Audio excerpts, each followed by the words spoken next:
To complete the most significant news for this day, Y News continues. Here are the top stories. The government's fuel subsidy program and Lakbay-aral are just among the projects that might suffer budget cuts in 2019 if the second tranche of fuel excise taxes will be suspended. The Department of Budget and Management says they need to slash the fund initially allocated for these programs to counter the measure's possible impacts. The DBM, however, assures the budget for the conditional cash transfer program will remain intact.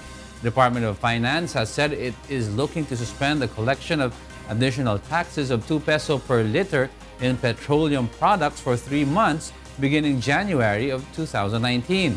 However, Senator Sherwin Gatchalian and a consumer group want the suspension to be imposed for at least 6 months. January to March of every year is the slowest in demand, whether food or non-food.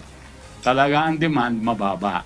Ipapasok mo yung suspension ng excise taxes, mapipil ba nung mahihirap yung immediate impact?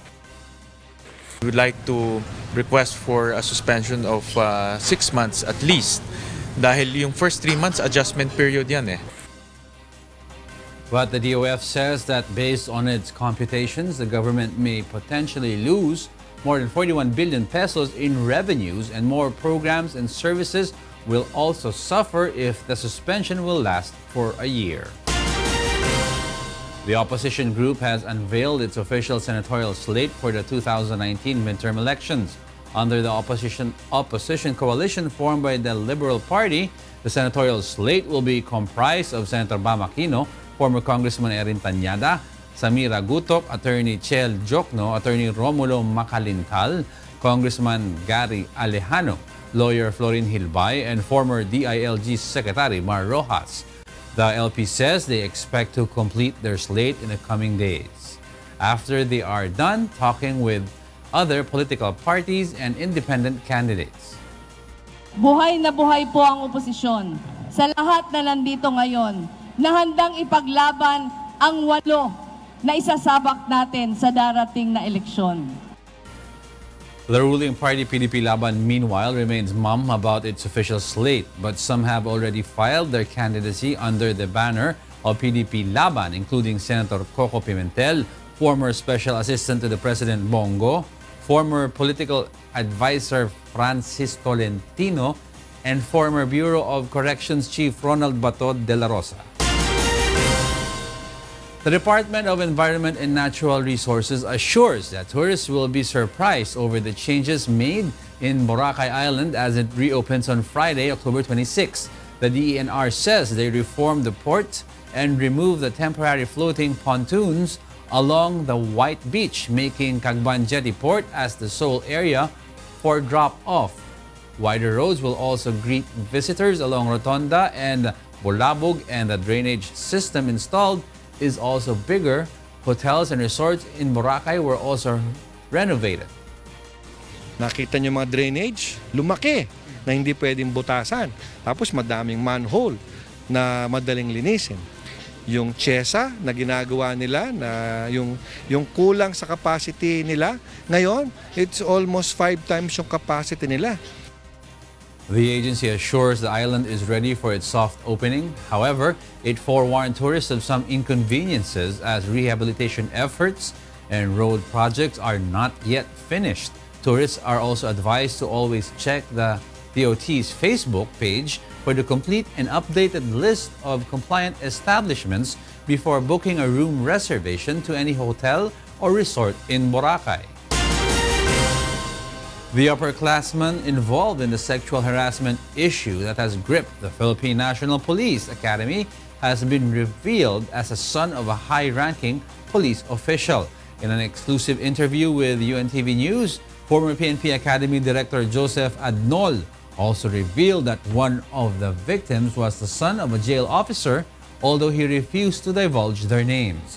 Adnol was ordered relieved by the DILG in relation to the incident, but he shared that based on initial investigation, the 2 fourth-class cadets were punished by an upperclassman who got irked by the repeated offenses. He also admitted that he found the punishment appalling adding that penalty in the form of hazing has long been prohibited in the academy. Pag titignan natin, it could be done anywhere if you really intend to do it. No? Pero yung mga talagang grabe na i-corner mo o dadalhin mo sa ano para i-hazing mo, wala naman na nare-report na ganun. Except na itong nangyari na ito na which is sa amin na sa amin is grabe na talaga, nakakahiya na nangyari ngayon. Adnol also said that the two plebes have been placed under monitoring to ensure that they are not left alone in the course of their stay in the academy. The senior cadet in question, meanwhile, remains in isolation. A decision for the grave misconduct complaint filed against the upperclassman is expected within 90 days. President Rodrigo Duterte orders the immediate arrest of former Customs Intelligence Officer Jimmy Guban in relation to a shipment of SHABU that slipped the country. Based on a special report presented by Duterte, Guban is one of those allegedly involved in the anomalies in the Bureau of Customs, as well as the operation of illegal drugs. He was also linked to notorious syndicates in Taiwan and China. Guban was detained at the Senate for perjuring in the Blue Ribbon Committee hearings in relation to SHABU smuggling. Na-arresto ko. So right after the session, you arrest him. Sabi ni Albayalde, what ground? Just arrest him. Bring him to the NBI. Huwag kayo kasi kayo na-mention kayo dyan sa investigation. Bring him to the NBI. Tawagan mo nga kung na-arresto na ba? Na-arresto na? Sabi, dalhin mo doon sa Cavite, ihulog doon sa... Siya ang nagpapasok, siya ang nag-fake ng ID ng... Para mo, alam mo, if you do that every day, ginagawa mo akong gago eh. Pag gano'n na lang, I would rather resign. The President also advised Customs Commissioner Isidro La Peña and PIDEA Director General Aaron Aquino to stop blaming each other on the SHABU smuggling issue.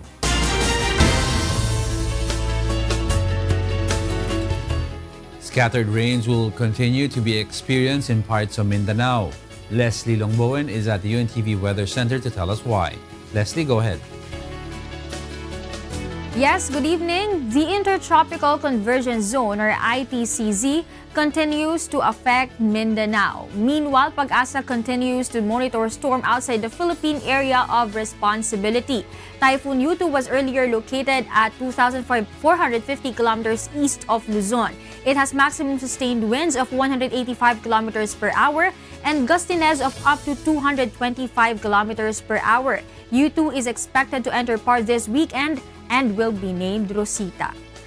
Luzon, Visayas, and parts of Mindanao will experience generally fair weather tomorrow, except for Davao Region and Soxargen, which will experience rains due to ITCZ. According to Pag-asa, temperature in Metro Manila tomorrow will range from 24 to 32 degrees Celsius, 14 to 23 degrees Celsius in Baguio City, 25 to 31 degrees Celsius in Metro Cebu, and 25 to 34 degrees Celsius in Metro Davao. Tomorrow, the sun is expected to rise at 5:49 in the morning. That's the weather forecast. Back to the studio. Thank you, Leslie Longbowen, reporting from the UNTV Weather Center.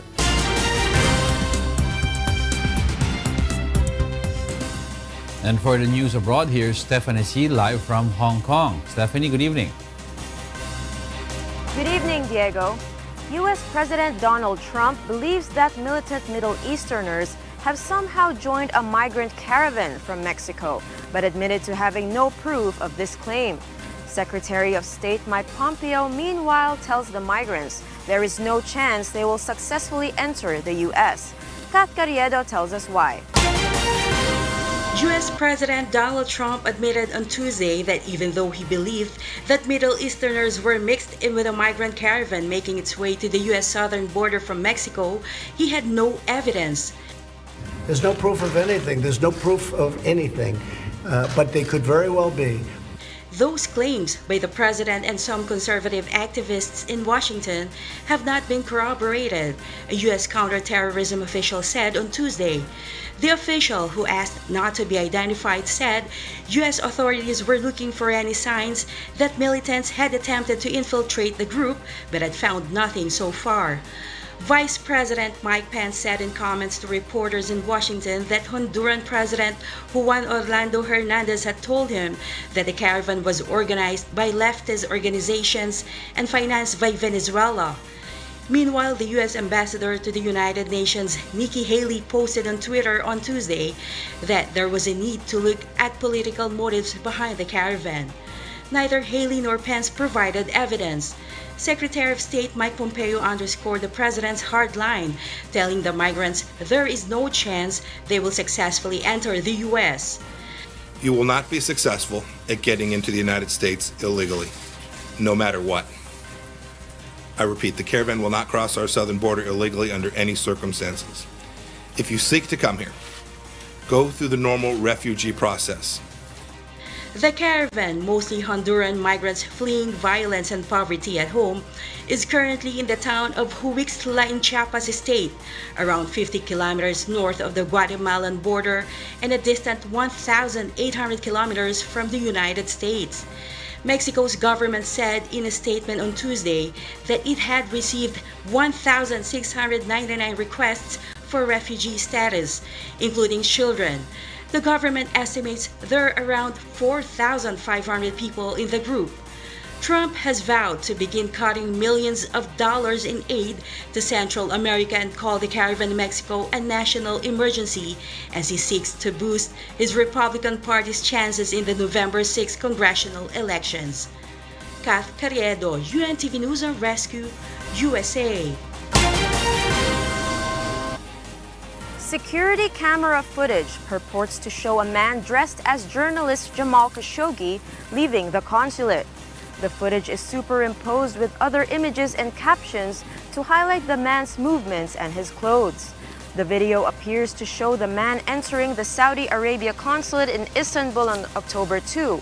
A caption on the video suggests the same man left the building through the back door dressed in a different outfit. The footage then purports to show the man entering the bathroom and later emerging out in a different set of clothes. According to a caption on the video, the men throw a packet into a garbage bin. A Saudi official who requested anonymity said that an operative, Mustafa Madani, donned Khashoggi's clothes, eyeglasses, and Apple Watch and left through the back door of the consulate in an attempt to make it look like Khashoggi had walked out of the building. Madani went to the Sultanate district where he disposed of the belongings. A preliminary investigation showed that speeding was the cause to Taiwan's worst train disaster in decades, which claimed 18 lives and left nearly 200 people injured Sunday. An official in charge of the investigation said Monday that the express train was going too fast when it entered a bend before it ran off tracks in Shinma Station in Yilan County. The cause of the speeding, however, still awaits further investigation. Local procuratorial authority in Yilan has filed a case to the local court for detaining the driver, identified by surname as Yu, on suspicion of causing deaths by negligence. And those are the news from the other parts of the globe. Back to you, Diego. Thank you, Stephanie C., reporting live from Hong Kong.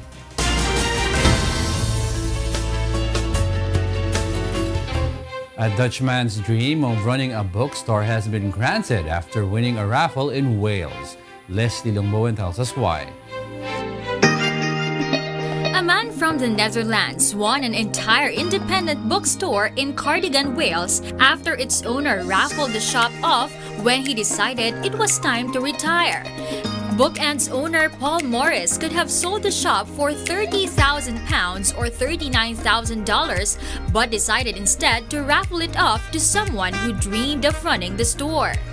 We wanted to give everybody an equal opportunity to win the bookshop. So we thought, well, we'll set it like a 3-month period where if somebody was interested, they would buy £20 worth of books and they were given the opportunity to go into the hat with a view of possibly winning the business. Nobody really lost in this because everybody left with £20 worth of books minimum.